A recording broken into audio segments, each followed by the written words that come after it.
ಬಂಧುಗಳೇ, ನಾನು ಯಾಕೆ ಬಿಗ್ ಬಾಸ್ ಬರಬೇಕು ಅಂತ ಅಂದ್ಕೊಂಡ್ರೆ, ಗ್ರಾಮೀಣ ಮಟ್ಟದಲ್ಲಿ ಒಂದು ಕನ್ನಡ ಮಾಧ್ಯಮದಲ್ಲಿ ಬೆಳೆದಂತಹ ಒಬ್ಬ ಯುವಕರು ಕಾನೂನು ಪದವಿಯನ್ನು ಪಡೆದರೆ ಪ್ರಾರಂಭಿಕ ಹಂತದಲ್ಲಿ ಯಾವ ರೀತಿ ತೊಂದರೆಗಳನ್ನು ಅನುಭವಿಸಬೇಕಾಗುತ್ತೆ,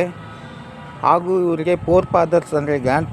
ಫಾದರ್ಸ್ ಯಾರು ವಕೀಲರು ಇಲ್ಲದೇ ಇರುವಾಗ ಇವರೇ ಮೊದಲನೇ ಜನ್ರೇಷನ್ನ ವಕೀಲರಿದ್ದಾಗ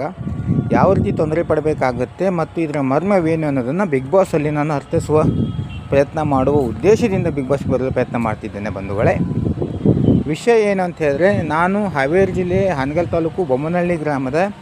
ಗ್ರಾಮೀಣ ಮಟ್ಟದಲ್ಲಿ ಬೆಳೆದಿರುವಂತಹ ಒಂದು ಯುವಕನಾಗಿದ್ದು, ಈ ಒಂದು ಬೃಹತ್ ವೇದಿಕೆಯಾದಂತಹ ಬಿಗ್ ಬಾಸ್ ವೇದಿಕೆಯಲ್ಲಿ ಗ್ರಾಮೀಣ ಕನ್ನಡ ಮಾಧ್ಯಮದ ಪ್ರತಿಭಾನ್ವಿತ ಯುವಕರ ಮನದಾಸೆ ಮತ್ತು ಅವರ ಬೆಳವಣಿಗೆಗೆ ಬೀಳತಕ್ಕಂತಹ ಕೊಡಲಿ ಪೆಟ್ಟಿನ ಏಟನ್ನು ಯಾವ ರೀತಿಯಾಗಿ ಅದನ್ನು ಅನುಭವಿಸ್ತಾರೆ, ಅದು ಯಾವ ರೀತಿಯಾಗಿ ಬಗೆಹರಿಸಲು ಸಾಧ್ಯ, ಅದನ್ನು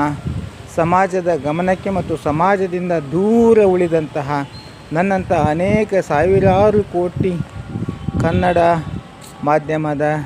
ಕಾನೂನು ಪದವೀಧರ ಗೋಳನ್ನು ಹೇಳಲು ನಾನು ಬಿಗ್ ಬಾಸ್ ಎಂಬ ಸ್ಪರ್ಧೆಯಲ್ಲಿ ಬಯಸುತ್ತೇನೆ. ಈ ಅವಕಾಶವನ್ನು ತಾವು ನೀಡಿದ್ದೇ ಆದಲ್ಲಿ ನಾನು ಈ ವಿಷಯವನ್ನು ಸವಿಸ್ತಾರವಾಗಿ ಈ ಬಿಗ್ ಬಾಸ್ ಒಂದು ವೇದಿಕೆಯಲ್ಲಿ ಹಂಚಿಕೊಳ್ಳಲು ಸಿದ್ಧನಿದ್ದೇನೆ. ಧನ್ಯವಾದಗಳು.